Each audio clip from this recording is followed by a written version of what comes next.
नमस्कार। आज हम बीएड द्वितीय वर्ष के अंतर्गत 8th paper knowledge and curriculum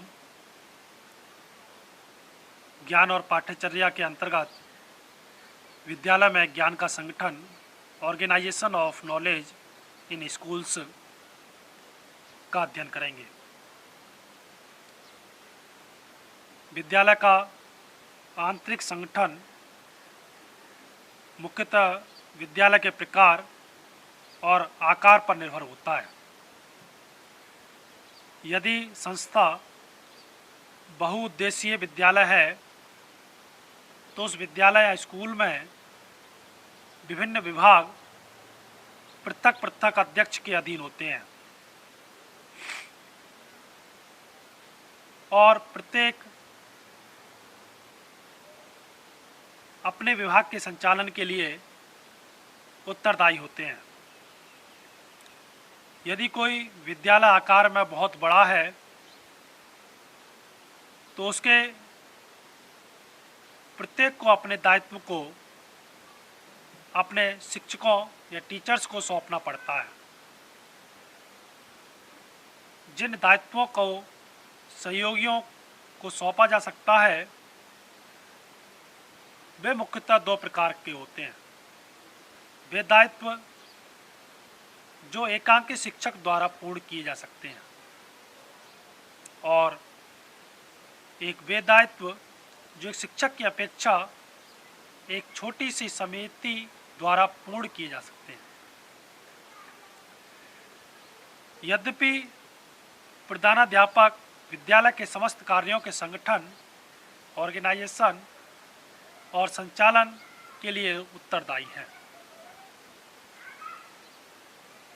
फिर भी उसे अपने कार्यों को सुव्यवस्थित रूप से चलाने के लिए विभिन्न शिक्षकों, छात्रों और अन्य कर्मचारियों की सहायता हेल्प लेनी पड़ती है। विद्यालय के आंतरिक कार्यों के संगठन में निम्नलिखित बातों पर ध्यान देना चाहिए, जिसमें सबसे पहले आता है पाठ्यक्रम संबंधी क्रियाओं का संगठन, organisation of curriculum related activities. इन क्रियाओं का संगठन और संचालन अधिकतर शिक्षकों या टीचर्स के द्वारा ही किया जाना चाहिए। इन क्रियाओं के अंतर्गत मुख्यतः निर्देशात्मक कार्यक्रम में जो क्रियाएं की जाती हैं इसके संगठन और संचालन के लिए विद्यालय के निम्न कमेटियां बनाई जाती हैं, जैसे पाठ्यक्रम समिति, करिकुलम कमेटी, पाठ्यपुस्तक समिति, टेक्स्ट बुक कमेटी, परामर्श समिति, कंसुलेशन कमेटी, परीक्षा समिति, एग्जामिनेशन कमेटी। जिसमें सबसे पहले पाठ्यक्रम समिति या करिकुलम कमेटी, इसमें विभागीय अध्यक्षों को स्थान दिया जाना चाहिए।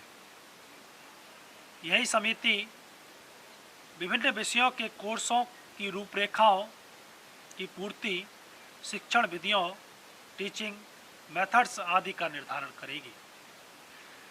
यही समिति किस प्रकार से हमको पाठ्यक्रम पूर्ण कराना है, किस महीने में हमको कितना पाठ्यक्रम पूर्ण कराना है, ये सब कार्य पाठ्यक्रम समिति की देखरेख में होना चाहिए।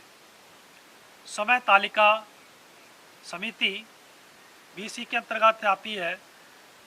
जो टाइम टेबल कमेटी है, इस समिति का जो मुख्य कार्य होता है वो विद्यालय की समय तालिका का निर्धारण करना होता है कि कब हमको क्या पढ़ाना है, कितने समय पढ़ाना है, कहाँ पर हमको खेलकूद कराना है, कहाँ पर हमको और अन्य एक्टिविटीज़ करानी है। ये सब को करिकुलर एक्टिविटीज़ किस तरीके से हमको करनी है, ये सब पाठ्यक्रम समिति के अंतर्गत ही आता है। अगला है पाठ्यपुस्तक समिति, टेक्स्ट मुख्य कमेटी। इस समिति का मुख्य कार्य माध्यमिक शिक्षा परिषद और शिक्षा विभाग द्वारा प्रस्तावित पाठ्य पुस्तकों में से अपने विद्यालय के लिए पाठ्य पुस्तकों का चयन करना होता है।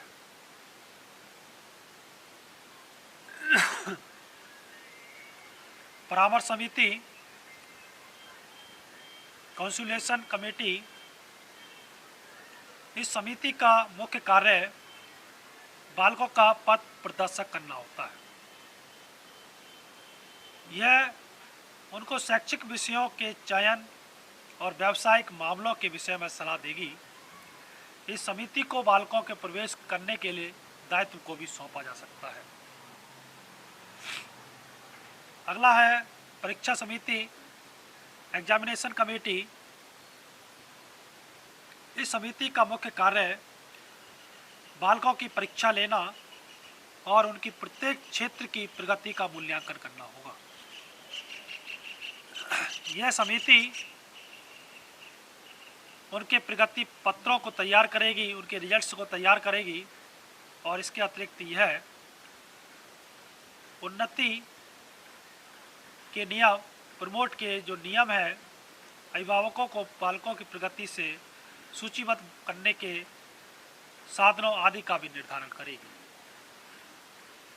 अब आता है शिक्षण कार्य, टीचिंग वर्क या टीचिंग। टीचिंग को रोचक और प्रभावशाली बनाने के लिए विभिन्न साधनों का प्रयोग किया जा सकता है।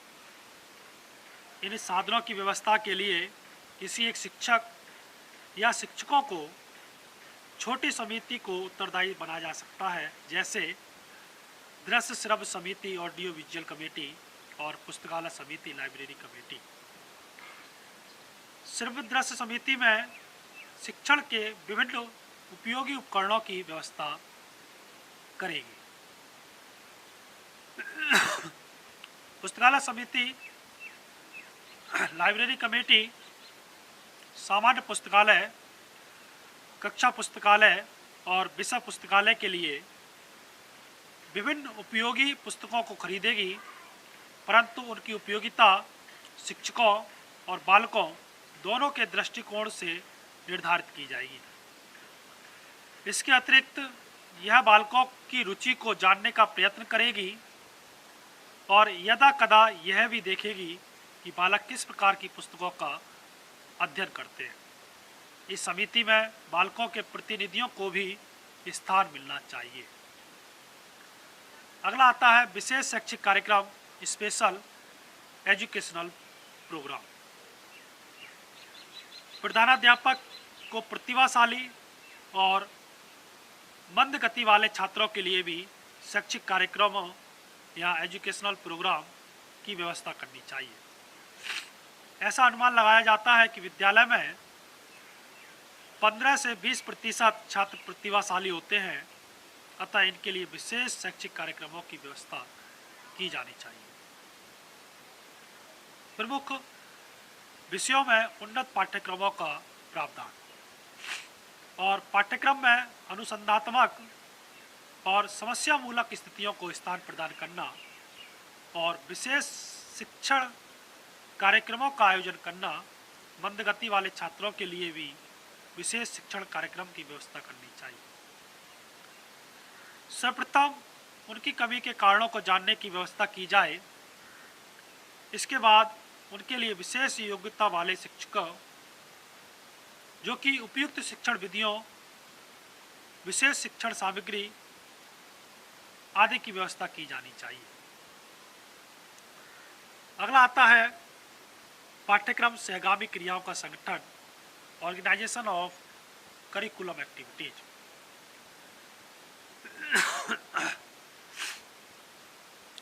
इन क्रियाओं का संगठन और संचालन विद्यालय परिषद द्वारा किया जाना चाहिए,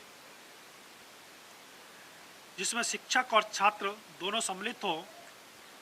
विभिन्न क्रियाओं को पृथक पृथक समितियों के अधीन कर दिया जाना चाहिए, जैसे खेलकूद समिति, साहित्यिक समिति, सांस्कृतिक कल्चरल कमेटी, सामाजिक कार्यक्रम समिति, सोशल प्रोग्राम कमेटी, स्वास्थ्य एवं सफाई समिति आदि।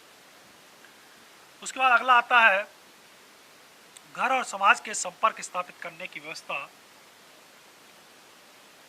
Arrangement to establish contact with home and society. आधुनिक काल में घर और विद्यालय और समाज के बीच घनिष्ठ संबंध स्थापित करना आवश्यक हो जाता है। इसके लिए प्रत्येक विद्यालय में शिक्षक, अभिभावक, टीचर, पेरेंट्स कमेटी की स्थापना की जाती है। यह समुदाय अपनी कार्यकारिणी परिषद के द्वारा, जिसमें शिक्षकों और अभिभावकों के प्रतिनिधि होते हैं, कार्य करता है। विद्यालय को समाज के अच्छे संबंध बनाने रखने के लिए स्वयं को सामुदायिक केंद्र में परिवर्तन करना चाहिए। इसके अतिरिक्त समाज के लिए प्रसार सेवाएं प्रदान करें।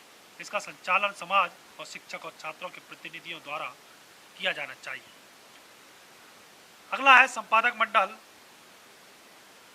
Editorial board.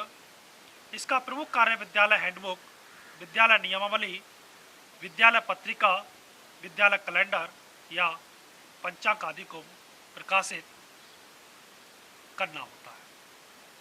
अंतिम है विद्यालय की साज सज्जा, स्कूल डेकोरेशन। किसी शिक्षक या दफ्तर के कर्मचारी को विद्यालय की साज सज्जा का हिसाब रखने, उनकी टूट फूट आदि की मरम्मत करने जैसे कार्यों के लिए भी उत्तरदायी बनाया जाना चाहिए। तो ये थे विद्यालय में ज्ञान का संगठन, organisation of knowledge in schools. कल हम अध्ययन करेंगे विद्यालय सत्र का प्रारंभिक कार्य, स्कूल सेशन, प्रिलिमिनरी प्रोग्राम। धन्यवाद।